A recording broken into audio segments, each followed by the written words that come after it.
Bonjour à tous et bienvenue dans cette nouvelle vidéo dans laquelle on va vous parler d'essuie-glace. Sujet très passionnant. Mais bon, on arrive à l'hiver, va falloir les faire, on le sait. Il commence à essuyer mal, la voiture a 1 an et demi, à peu près 25 000 km, donc on commence à plus rien y voir.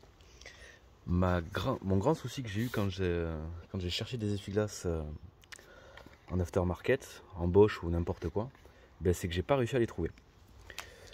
Donc je me suis posé la question, pourquoi est-ce que j'ai pas réussi à les trouver? Est-ce que c'est des fixations spécifiques ou quoi? C'est pour ça que je les ai pris directement chez Toyota. Et en fait on va voir ensemble que non, on peut mettre tout type de balais d'essuie-glace, donc des traditionnels, sur les Yaris, donc Yaris 4 et nouvelle Mazda 2. Quand on connaît bien sûr leurs dimensions. Donc on a du 600 mm pour le côté conducteur et du 400 mm pour le côté passager.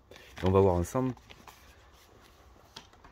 les points sur lesquels il faut faire attention donc quand on les remplace et ce qu'il ne faut surtout pas faire. Pour les remplacer, il n'y a rien de plus simple en fait, on a juste besoin d'un petit tournevis. On va lever ici et tirer notre balai d'essuie-glace. Et il sort. Et on pense à reposer délicatement notre bras d'essuie-glace sur notre pare-brise. Et en même temps on peut voir, enfin je sais pas si on le voit bien là, c'est pas trop loin, que c'est un système d'accroche totalement traditionnel. Donc du coup vous pouvez mettre des balais traditionnels dessus et pas payer 60 € le jeu de balai d'essuie-glace directement en concession. Donc je pense qu'en Bosch vous en sortirez pour 25 balles, grand max quoi. Et pour les remettre, hop là, ça va être la même histoire. Donc on a notre petit open, hop, donc on va faire le vide sagement. Mais ils sont neufs donc c'est dur, voilà. Et on va venir le faire glisser, tout simplement.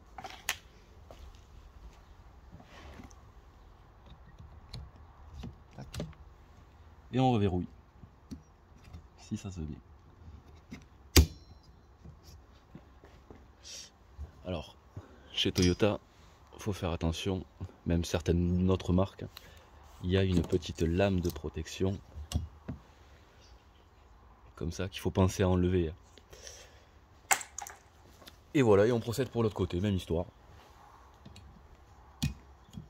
Tac.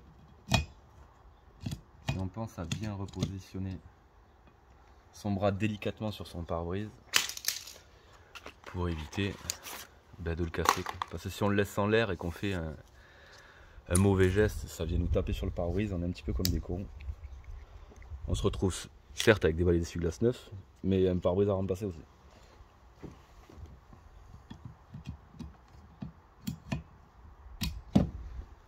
Donc voilà, c'est fait, ça m'a pris 3 minutes, même pas.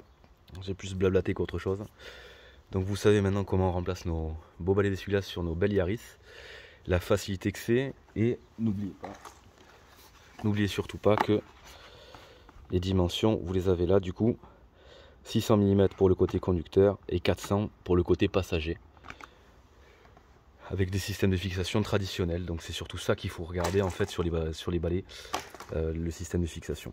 Voilà. Allez, je vous souhaite à tous une bonne journée et je vous dis à bientôt. N'oubliez pas de vous abonner, liker, partager.